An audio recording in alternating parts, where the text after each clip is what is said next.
টি-20 বিশ্বকাপ ইস্যুতে বাংলাদেশের পাশে দাঁড়ানোয় পাকিস্তানকে ধন্যবাদ দিয়েছেন ক্রীড়া উপদেষ্টা আসিফ নজরুল। গতকাল মন্ত্রিসভায় ভারত ম্যাচ বর্জনের কারণ ব্যাখ্যা করেছেন পাকিস্তান প্রধানমন্ত্রী শাহবাজ শরীফ। এদিকে আইসিসির দ্বিমুখী নীতির সমালোচনায় সাবেক ইংলিশ অধিনায়ক নাসির হুসাইন।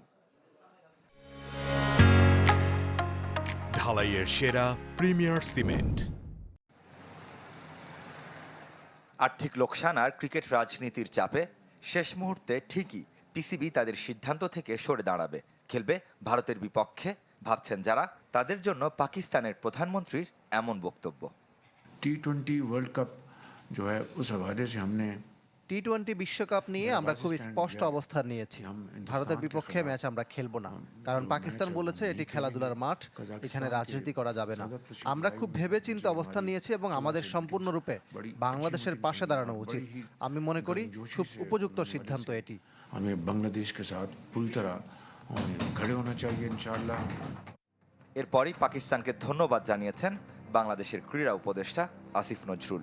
সামাজিক যোগাযোগ মাধ্যমে তুলে ধরেছেন সেই বক্তব্য।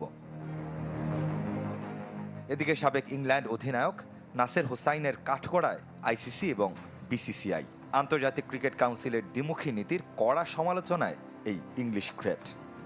বিশ্বকাপের এক মাস আগে যদি ভারত বলতো তারা নিরাপত্তার জন্য আয়োজক দেশে গিয়ে খেলতে চায় না, তাহলে আইসিসি কি বাংলাদেশের সাথে যে আচরণ করেছে তা করতে পারত?